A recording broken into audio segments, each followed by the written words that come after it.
Captain will comply.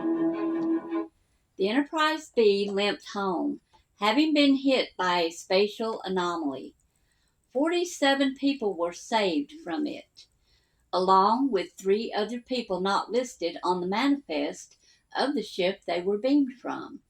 Several people aboard the Enterprise B were presumed dead. 2 of them were Admiral James T. Kirk and his eldest son, Mark Kirk, who was a commander aboard the ship. In a shuttle below the ship, Captain of the Enterprise B, John Harriman, Lieutenant Travis Trenton, Lieutenant Demora Sulu, Commander William Kirk, also known as Nathan Leslie, and Captain of the Starfleet Undercover Security, Judith Kirk, looked out of the window of the shuttle and saw Enterprise B pulling maimed into the repairs dock. They looked and saw the decks exposed where the anomaly had hit it. Captain Harriman raised his hand and the shuttle halted. Jude stood with Travis and Will at the window, looking up at the damaged ship. She felt a hot tear slide down her cheek. Then they all sat down as the shuttle resumed its descent down to Earth. 10 years later. In the office of Admiral Keith Stone of the Starfleet Undercover Security, in the SUS Complex, San Francisco, California, I don't think it's a good idea for us to work together. Come on, Jude. You've been separated for a while now. 8 months. He's smug and arrogant. I can't use that. Jude. Oh, all right. He's good at his job and you may find him to be a great asset on your team. He's an ass, all right. The Admiral stood up, rubbing his beard. The captain will comply.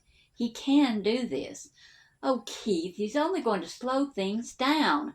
Now, he smiled. He won't freeze up on the stick, and I even wager you might even be civil to one another. Could even work things out in your personal lives. What do you say? Let's give him a chance. Admiral Stone was a young, tall, fit man with blue eyes, dark hair, and a short beard. On the intercom, Admiral, Captain William Kirk is here to see you. Keith winked at Judith. Send him in, Tara. The door slid open and in walked the captain. Judith slowly sat down in one of the chairs in front of the Admiral's desk. The Admiral reached over his desk and shook the captain's hand. It's good to meet you, sir. Same here, Captain. I know you know Jude. His blue eyes turned sharply to his right, where she was sitting, and he nodded. Jude just looked down in disdain. I assume you read over your assignment? Yes, sir. Who is the commanding officer? Would that be you? Keith cleared his throat. No, that would be Admiral Kirk. William raised both his brows in surprise. Please tell me.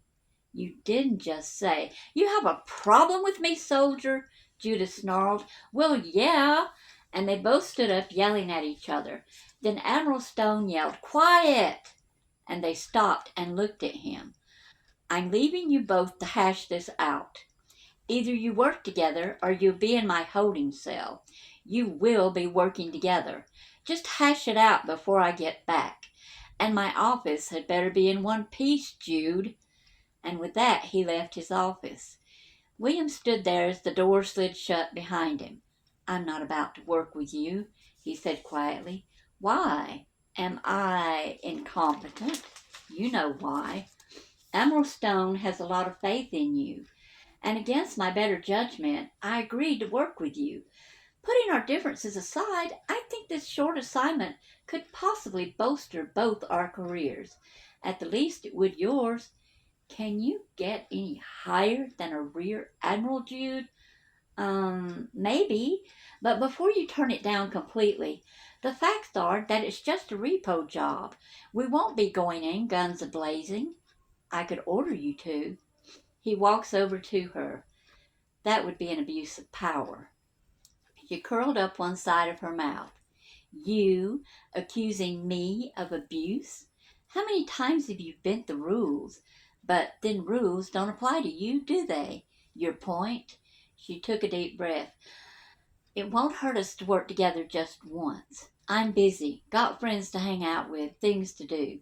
I already have all your friends on the ship. We were so good together. You gotta admit, she smiled, your point. I'll do it, but that divorce has got to wait.